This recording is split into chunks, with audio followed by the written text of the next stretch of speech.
માતાઓ તમારે જ સાંભળવાનો છે.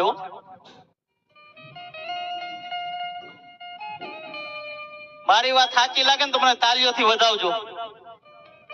કે આ દુનિયામાં ખાલી હાહુ અને વહુ બે જો શાંત થઈ જાય ને તો મા બાપને ભૂલશો ને કાર્યક્રમ કરવો જ ન પડે.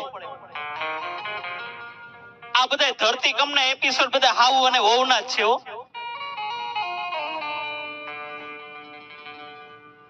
કારણ કે તમે સાસુ અને વહુ જો જ્યારે ભળો નહીં ને, એકાબીજાને સમજો નહીં ને, ત્યારે અમારા વડીલો કોઈ નિર્ણય ન લઈ શકે. બાપ,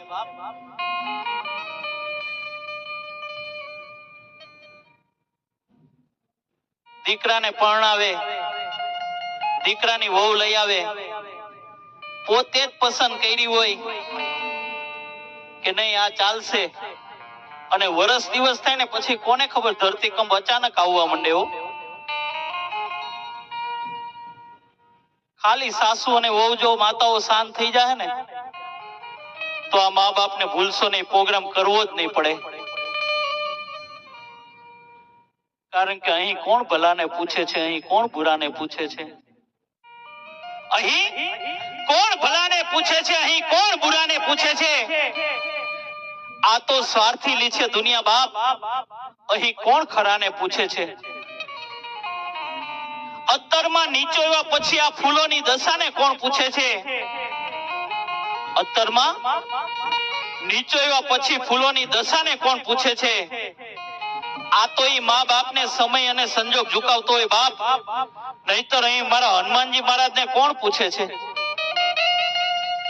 ઈ મા બાપ બિચારા છે ને દીકરાનું ઘર નો ભાંગે ને એટલે એટલા માટે ઈ ગામડે વયા જતા હોય, કઈક દુઃખ સહન કરતા હોય,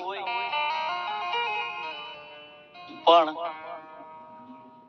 ઈ મા બાપે ક્યારેય પણ ન ધાર્યું હોય ને એવું પોતાનું પેટ જ પોતાને નડે છે.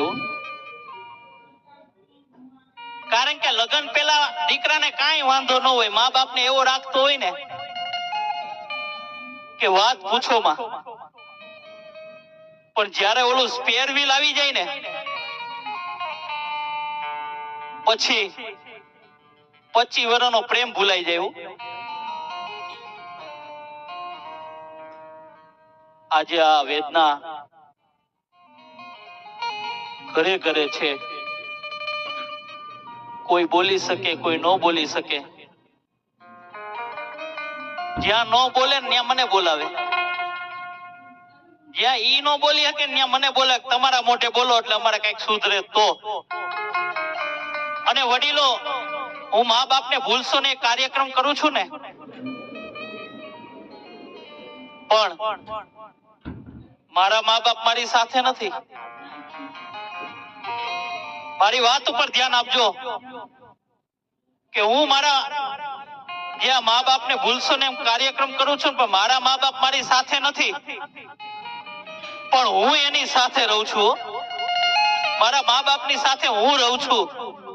કારણ કે ઈ હતા ને ત્યારે જ હું અહીંયા સુધી પહોંચ્યો છું બાપ. ને મા બાપની કેવી તાકાત હોય ને, જીવતો જાગતો ઉદાહરણ દાખલો તમારી સામે બેઠો છે. કારણ કે ગઈકાલે મારે સાબરકાંઠા પ્રોગ્રામ હતો ને આજે અહીંયા ઈશ્વરિયા ગામને આંગણે